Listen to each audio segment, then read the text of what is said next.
Meus amigos de Vicente Pires, do Distrito Federal do Brasil, estamos iniciando mais um programa Bate-Papo Empresarial.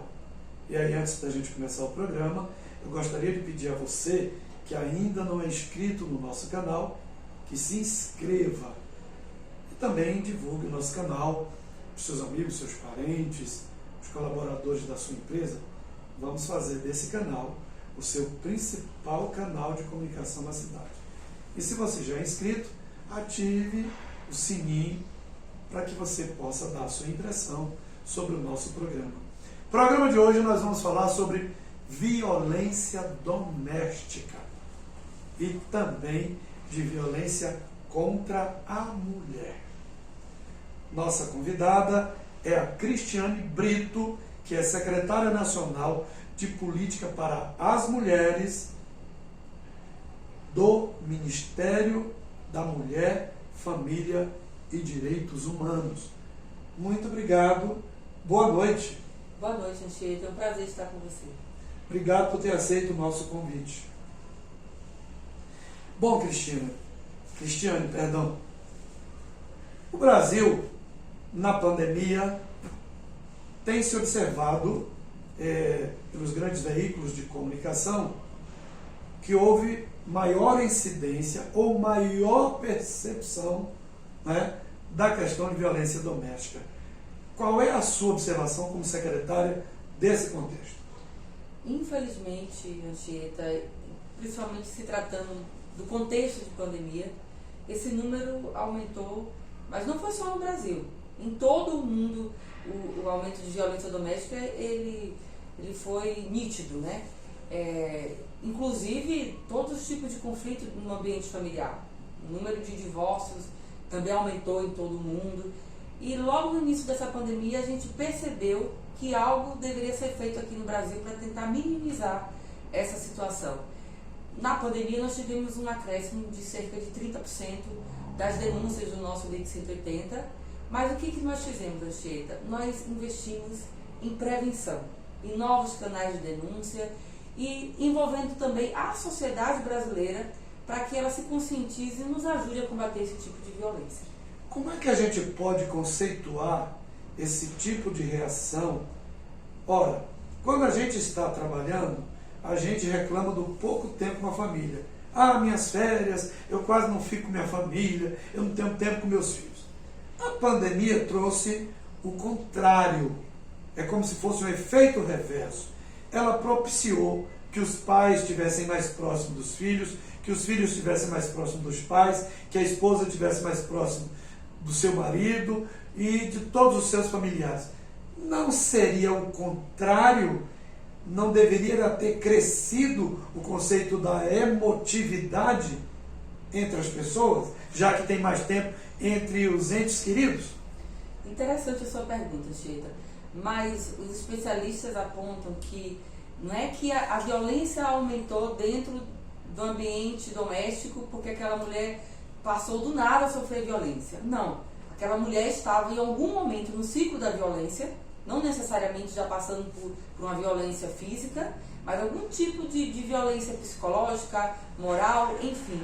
E o fato de estar reclusa, né? Muitos municípios entraram em isolamento, convivendo quase que 24 horas com seu agressor. Então aquela mulher que já estava sofrendo algum tipo de violência acabou se tornando mais vulnerável. Isso porque o uso abusivo de bebida alcoólica sim aumentou durante a pandemia.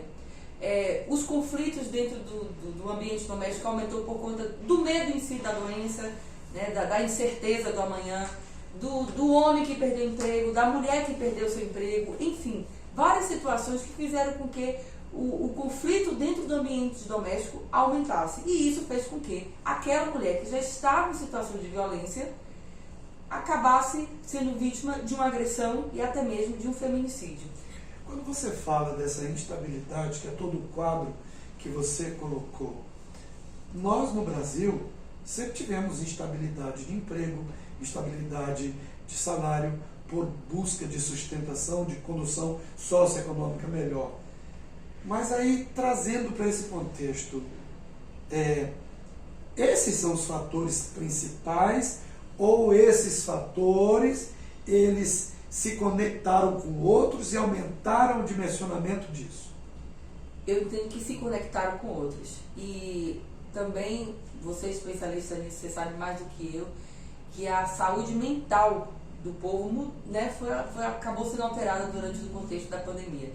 E as pesquisas apontam que as mulheres foram as mais afetadas em relação a isso. Por conta da sobrecarga do trabalho, o home office não necessariamente melhorou ou contribuiu para que a mulher pudesse desenvolver suas atividades de uma forma mais conveniente. Pelo contrário, nós temos relatos de mulheres que estão exaustas, estão com sua saúde mental abalada, porque além de dar conta do trabalho, ela tem que dar conta dos afazeres de casa, ela tem que dar conta das tarefas do filho, enfim. Então são vários fatores que se conectaram e, obviamente, que você convivendo quase que 24 horas com seu companheiro, com seu esposo, aquilo que estava mal resolvido acabou motivando mais atrito dentro do ambiente doméstico.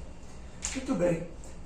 Considerando esse exposto e considerando tudo que a gente escuta na mídia, todo este conceito de divulgação, toda esta publicidade que se faz em termos desta temática, é possível dizer que há uma tipologia para esse agressor?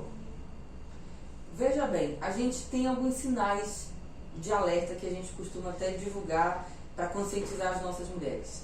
Aquele homem que é controlador, aquele homem que controla o seu celular, aquele homem que controla a sua roupa, aquele homem que controla com quem você vai se relacionar, principalmente quando começa a impedir que você visite a casa de sua mãe, de seu pai, de seus parentes, enfim, das pessoas mais próximas da sua convivência. Esse é o perfil típico de um agressor, Anchieta. Existe um contexto de prevenção, porque vamos imaginar, a mulher descobre isso, porque pode-se falar numa visão preliminar, eu não sou jurista, eu sou psicólogo, numa visão preliminar, esses fatores são detectados no momento do namoro, da aproximação. Isso significa que quando vira casamento ou um relacionamento sério, sei lá, uma relação a dois, independente de como se denomina, aqueles dados iniciais, eles se multiplicam ou eles passam a ter uma percepção mais consistente? Veja bem, o relacionamento abusivo, ele pode ser detectado na fase do namoro. Inclusive, o número é absurdo dos namoros, que você pode perceber que ali há já há um indício. Exatamente. São vários relatos, são várias denúncias que nós temos recebido hoje, Anchieta, de meninas entre 13 a 18 anos sofrendo violência no namoro. Então, o relacionamento abusivo, você pode detectar logo no início. E você sabe que se você for para uma união estável ou um casamento, aquilo vai progredir sim, se o homem não buscar ajuda, que é possível sim, mas se a mulher também não perceber e não se livrar desse relacionamento abusivo. Acontece muito que essa mulher se torna dependente emocionalmente desse agressor, o que é muito perigoso, mas o relacionamento abusivo, ele pode ser detectado na fase do namoro. Sim. Bom, eu tenho duas questões que eu acho interessante para o nosso público.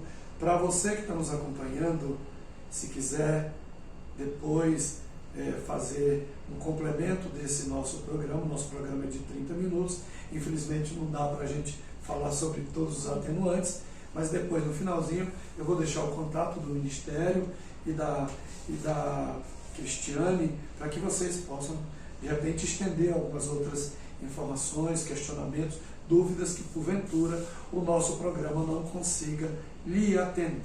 Mas eu tenho duas perguntas.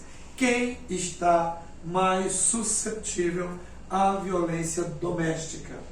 A essa violência é a mulher menos esclarecida, que depende socioeconomicamente do seu companheiro, é a mulher que não tem emprego nenhum, é a mulher menos esclarecida, é a mulher mais esclarecida porque tem um poder de embate maior. Nos ajude com nossos telespectadores. Muito boa essa pergunta, Anchieta.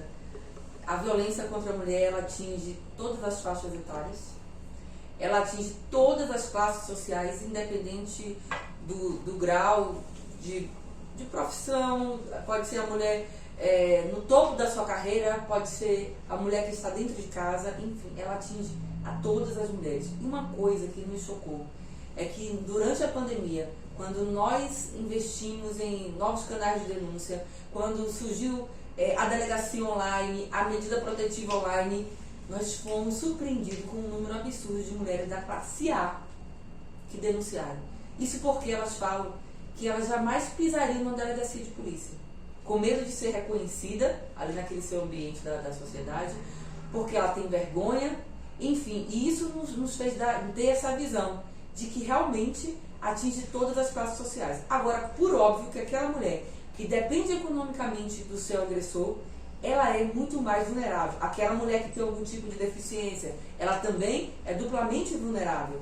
Por isso que nós investimos em capacitação, em trazer essa mulher para o mercado de trabalho, porque a gente sabe, se ela for independente economicamente do agressor, ela consegue sim sair do ciclo da violência com mais facilidade. Porque a mulher, ela pensa primeiro, quem vai colocar a comida na mesa para os meus filhos?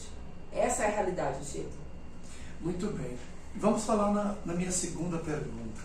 A segunda pergunta é, como você fala, quando você fala que esta violência, ela começa lá na relação adolescente, passa pela maturidade e depois envereda pelo tempo de relação. Isso traz também uma reação para a família, traz também todo este peso para a família. Aí eu pergunto, onde fica o maior peso no contexto sociofamiliar? É na relação que começa no adolescente ou nas outras faixas etárias? Eu entendo que nas outras faixas etárias, Anchieta, mas eu vou lhe falar uma coisa. Hoje, a família em si, ela está mais consciente desse tipo de violência. E o número de denúncias que nós temos recebido de um familiar, ou de um vizinho, ou de uma pessoa próxima, aumentou. Porque antigamente, a própria família ficava preocupada como que minha filha, como que minha irmã ela vai ser rotulada na sociedade. Hoje não. E é preciso que se diga que o envolvimento da família para denunciar e para proteger essa mulher que está em situação de violência é muito importante. E que os nossos canais de denúncia garantem o anonimato, Anchieta. Nós temos um relato do Rio de Janeiro, durante a pandemia também, que um irmão, isso foi divulgado na mídia nacional, um irmão não conseguia falar com a sua irmã. E já sabia que ela era vítima de violência pelo seu companheiro. Ele acionou o 180, nós entramos naquele caso e a gente conseguiu chegar na casa daquela mulher e, pasme, ela estava sendo vítima de cárcere privado há mais de um mês. E por causa do irmão, ela conseguiu, eu digo para você afirmar, que ela estava à beira de um feminicídio. E um familiar atento, apesar de ser um artista, ele não teve medo de se expor, conseguiu salvar a sua irmã. Essa é uma situação interessante que você está colocando e me traz aqui uma outra situação que eu acho também importante. Tem um ditado antigo que diz: entre briga de homem e mulher não se mete a colher, em briga de casal não se opina. E vocês, no Ministério, estimulam que o vizinho, que um parente denuncie. Analisando o contexto da família, a gente entende que o vizinho, um parente que observe, que vivencie ou que sintomatize alguma coisa, denuncie. Por outro lado, e olhando do conceito da racionalidade, isso também pode se tornar uma invasão da família, porque a percepção individual, naturalmente, ela, em todos os ângulos, ela não garante que aquela fala foi um pressuposto. Como é que vocês trabalham nesse contexto, difundindo uma visão meramente conceitual que a pessoa teve com uma situação real que precisava desta ajuda? É uma linha muito tênue, Chico. É uma questão muito sensível, mas o que a gente estimula, que é a vigilância solidária, é que o vizinho fique atento ao pedido de socorro, né? Por exemplo, a mulher gritando por socorro no meio da noite, no dia seguinte você percebe que aquela sua vizinha, ela está com marcas pelo corpo, um olho roxo, você tem como você ter o mínimo de sensibilidade para perceber que ela está em situação de violência. Mas hoje, a própria mulher que está sendo agredida, Antigamente, se ela pedia socorro, um vizinho, ele ficava mais... Ele tinha medo de se aproximar ou de Não fazer se uma denúncia. envolvia. Não se envolvia. Hoje, esse jargão de que briga de marido e mulher não se mexe com mulher ficou para trás. A vigilância solidária, esse tipo de campanha, ela tem um resultado positivo em todo o mundo. E aqui no Brasil nós lançamos isso no início da pandemia. E eu quero compartilhar com você um exemplo que nos chamou muito a atenção, que foi em Santa Catarina. Uma mulher estava sendo agredida pelo seu companheiro, ela estava prestes a ser assassinada, literalmente. Ela correu para um banheiro, pegou uma toalha de rosto, escreveu com um batom que estava em situação de risco, pediu socorro, colocou o número da unidade e jogou a toalha pela janela. Um vizinho atento pegou essa toalha e chamou o 190. A polícia chegou e conseguiu livrá-la de um feminicídio. Bom, você falou de 190. Esse é o número para denúncia? O 190 é o número que você deve ligar quando a mulher está em risco de vida. Agora, para fazer uma denúncia e falar, olha, a minha vizinha ou minha parente, ou eu estou em situação de violência e preciso de ajuda, é o 180. Bom, então olha aí. Se a situação, fique bastante atento aí, se a situação for de risco iminente, né, de uma violência maior, de uma agressão maior que possa ocasionar um sinistro, Exatamente. é o 190. Se for para uma coisa do cotidiano, para que haja uma percepção das autoridades ou dos setores do governo para o acompanhamento, é o 180. 180. Então, bastante Exatamente. atento para que você que esteja nesse momento, que está assistindo o programa, que conheça, que idealizou, que viu, que vislumbrou ou que pensou que esteja acontecendo, é interessante difundir. Em caso de possível sinistro, 190, porque envolve a polícia, as autoridades. Em caso de situação continuada, o 180. Muito bem. Vamos falar de Brasília um bocadinho? Brasília, os dados mais recentes apontam que de 2019 para 2020 houve uma variação nos índices, né? Nos índices de registro de violência. De 32 de 2019 para 17 em 2020. Isso estamos falando do primeiro semestre de cada ano, aqui que nós estamos apontando. Ora, houve aí alguma mudança de forma de avaliar, de fazer leitura, sendo que você mesmo, no início da entrevista, disse que em termos de Brasil houve uma evolução. Como é que a gente pode explicar esses dados? Veja bem, Anchieta, a Secretaria de Segurança Pública aqui do Distrito Federal divulgou que o número, principalmente de feminicídio, reduziu no último ano. E aponta como justificativa o trabalho que tem sido realizado dentro da Polícia Civil. Trabalho preventivo e também o trabalho naquela região que a gente sabe que tem maior número de violência doméstica. Esses números da Secretaria de Segurança Pública não, como é que eu posso dizer, eu não posso conciliar ele com os números do nosso 180, por exemplo, que indica que em todo o território nacional nós tivemos 35% de aumento do número de violência. Estamos falando do Brasil como um todo. Exatamente. Pode ser que numa situação setorizada, num estado, houve uma progressão para menor, ou seja, uma evolução diminuta, é isso? Exato, mas quando a gente fala de feminicídio em si, o próprio Tribunal de Justiça do Distrito Federal reconhece, outras ONGs, vários grupos reconhecem que aqui no Distrito Federal teve sim uma redução de número de feminicídio.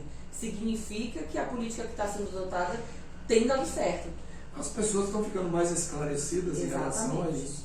E eu acho que o cidadão, a sociedade, a comunidade, hoje ela está menos tolerante, menos receptiva para essas situações extremas. E aí eu sei que não é o seu caso, mas do mesmo jeito que está no contexto da violência doméstica, violência contra a mulher, observamos também isso na grande mídia, violência contra os animais. É verdade. E assim contra as pessoas indefesas também. Verdade. Não sei se essa é a leitura também do Ministério, não é objeto da nossa pauta, mas eu queria fazer esse comentário, porque é o que a gente tem observado. Mas eu queria fazer uma indagação que talvez seja interessante. O que faz ainda a mulher ter medo de denunciar? Porque a gente observa também, aí nos números apresentados, que 70% das mulheres que vão lá registram queixa, de volta e depois tira a queixa e volta tudo ao normal e volta para a convivência. Como é que a gente pode entender isso? Muito boa sua pergunta, Chieta. Eu digo para você que há vários aspectos, mas algumas relatam que tem medo do próprio agressor descobrir, né, e que ela fez aquela denúncia. Segundo, não tem certeza de que vai ter o amparo do Estado, e isso é o que mais nos preocupa, né? Outras sequer sabem como denunciar, o que é mais preocupante ainda. Essa mulher não saber que existe o 180, essa mulher não saber que existe uma delegacia especializada da mulher na sua cidade, isso é mais preocupante. É por isso que nós estamos conclamando todos os estados para que a gente faça uma campanha de conscientização, mas também de divulgação dessa rede de atendimento que existe. Essa mulher precisa entender como é que essa rede funciona. Não seria o caso, olha aqui, eu me metendo na estratégia de marketing ou publicitário do Ministério. Porque hoje, embora tenha se expandido as redes são muito mais intuitivas, são muito mais localizadas, são muito mais setorizadas, são nuclearizadas, para a gente poder sincronizar isso. Hoje as redes elas são sistematizadas, elas são setorizadas. Não seria o caso do Ministério da Mulher, que você é secretária específica desta área, de tentar fazer uma mídia em loco, uma mídia muito mais que pudesse atender a essa nuclearização de comunicação? Estamos trabalhando nisso, Anchieta. Nós firmamos um acordo de cooperação, por exemplo, com a Caixa Econômica Federal para colocar em todas as lotéricas do nosso país, em todo lugar tem uma lotérica, a divulgação do nosso 180, também do Disque 100, que recebe denúncia de violência contra idosos e contra as nossas crianças, divulgação desse número de denúncia e também de qual que é a rede de atendimento daquele local. Então, muito em breve, vocês vão ver em todas as lotéricas do Brasil e agências da Caixa Econômica Federal os nossos canais e divulgando também as nossas cartilhas. Também nós estamos fazendo parcerias com os Correios, nós estamos fazendo parcerias também através do Ministério da Saúde para que os agentes de saúde também possam divulgar os nossos canais de denúncia, e também a gente tem procurado envolver a sociedade civil. O seu programa hoje, o fato de eu estar aqui hoje, tem muito disso. Eu quero aproveitar essa oportunidade para falar com esse núcleo, para dizer que existe uma rede de atendimento que funciona, que existe um canal que é o 180 com atendentes capacitados, não só para receber denúncia, mas também para esclarecer. Às vezes a mulher liga pedindo informação, ela tem dúvida se aquilo que ela está sofrendo é uma violência, e esse atendente vai estar capacitado para orientar essa mulher. Olha bem, a vantagem do nosso programa é que ele não tem nenhuma tendência. O objetivo nosso aqui é só informar. Eu não trago nenhum entrevistado aqui para ele sentir-se pressionado a responder o que a gente quer. Não. Os nossos entrevistados, eles vêm aqui para ter a oportunidade de falar o que é necessário ser dito. E aí a gente cria todo um ambiente de perguntas, de contextos, para que a entrevista seja o melhor possível para você que está aí acompanhando, nas suas dúvidas, nas suas necessidades, nos pontos necessários a serem esclarecidos. Mas o meu papel aqui de entrevistador não é só também de questionar ou de tirar dúvidas. Aproveito também, considerando que estou do lado comunitário, eu também sou comunidade, e eu tenho uma família também, eu tenho filhas, eu tenho 5 filhas, mulheres, né? Então, já imaginou se um avião, antes de decolar, tivesse uma propaganda nesse sentido? Imaginou se cada ônibus, antes de sair para uma viagem, estou falando de ônibus interestadual, se cada ônibus local, esse ônibus local também tivesse alguma coisa assim? Você imaginou se cada taxista, cada motorista de Uber, já imaginou o escalonamento disso? Estariam alcançando, é uma dica aí, sugerindo, de repente a comunidade, nos contatos que você der no final, também vão ter sugestões, porque eu acho que o que falta, porque no mundo como o nosso, a gente vive a era da integralização, a era da comunicação, a era da facilidade de se comunicar, e ainda tem mulher que não tem esclarecimento, eu não entendo isso como uma falha no processo. Eu entendo isso como uma possibilidade de pouco alcance. Porque por mais hoje que seja barato ter um plano de celular e de internet, tem muita gente que ainda não tem. É verdade.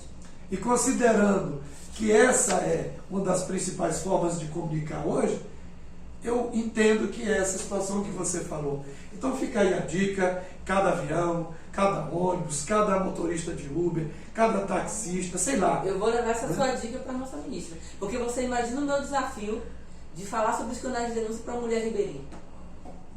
Mas ela pega o ônibus, ela pega aquela lancha lá em Manaus, embarcação. Ela pega a embarcação, ela pega o Uber, ela pega um táxi, sei lá, ela tem algum veículo de transporte. E aí seria uma abrangência. Mas olha, eu queria, estamos quase encerrando, eu queria lhe perguntar aqui: a justiça brasileira está preparada para todo esse emaranhado de situação? Existem situações que projetam a nossa justiça como totalmente preparada para isso? Eu digo que nós estamos avançando. Totalmente preparada, ainda não, mas estamos avançando e eu vejo uma sensibilidade e uma boa vontade do CNJ, por exemplo. E nós estamos com um bom diálogo com ele e estamos levando para ele, inclusive, o que precisa mudar. Por exemplo, há um número absurdo de crimes que estão sendo, infelizmente, alvo de prescrição no Brasil afora. Por quê? Porque não tem ainda um aparato da justiça como precisa ter, porque falta servidor, porque falta varas especializadas de violência doméstica pelo Brasil afora. Então nós estamos assim em diálogo com o CNJ para que ele tenha esse olhar, porque não adianta a gente divulgar canais de denúncia, a mulher denunciar e lá na frente o agressor sair impune. Bom, nós estamos quase encerrando nossa entrevista e eu queria só reiterar para você aí. Para você que conhece, que ouviu falar, que tem certeza de que está acontecendo um risco de sinistro numa família, o número que você vai utilizar é o número da polícia, o 190. E você que vivencia uma situação constante de uma mulher com sintoma de machucado, ou de voz, ou de agressão psicológica, o número é o 180. Agora, eu queria, Cristiane, que você olhasse para aquela câmera lá e desse o seu recadinho para as mulheres nesse momento. Que conselho você dá para uma mulher que está acompanhando o programa e que está na dúvida de denunciar ou não denunciar? O que essa mulher deve fazer? Anchieta, já agradecendo a oportunidade de estar aqui contigo nesse programa, o conselho que eu dou para você, mulher, que percebe de alguma forma que está num relacionamento abusivo, seja porque seu namorado, seu marido se tornou um controlador, está impedindo que você tenha contato com seus familiares, com seus amigos, você percebe que algo mudou. Não hesite em procurar ajuda. Não existe em ligar 180, o 180 funciona 24 horas, nós temos atendentes capacitados para lhe oferecer ajuda e lhe orientar. Eu queria aproveitar para te dar aqui o nosso número também de WhatsApp, que funciona 24 horas. É o 61 99 656 5008. 61 99 656 5008. Você não está sozinha. Nós estamos aqui para te ajudar. A Secretaria Nacional de Política para as Mulheres está à sua disposição. E saiba que a sua denúncia pode evitar um feminicídio. Eu quero te agradecer, Cristiane. Muito obrigado pela entrevista. Espero que a gente tenha alcançado aí todas as suas dúvidas, todas as suas informações necessárias, questionamentos. E se você ainda tiver alguma dúvida, que possa utilizar os telefones deixados aqui pela Cristiane. Muito obrigado por ter aceito o nosso convite. Uma honra estar aqui contigo e voltarei quando você me chamar. Meu nome é professor Anchieta Coimbra e nós estamos encerrando aqui mais um programa Bate-Papo Empresarial. Isso era o que nós tínhamos para hoje. Até a próxima. Tchau, tchau.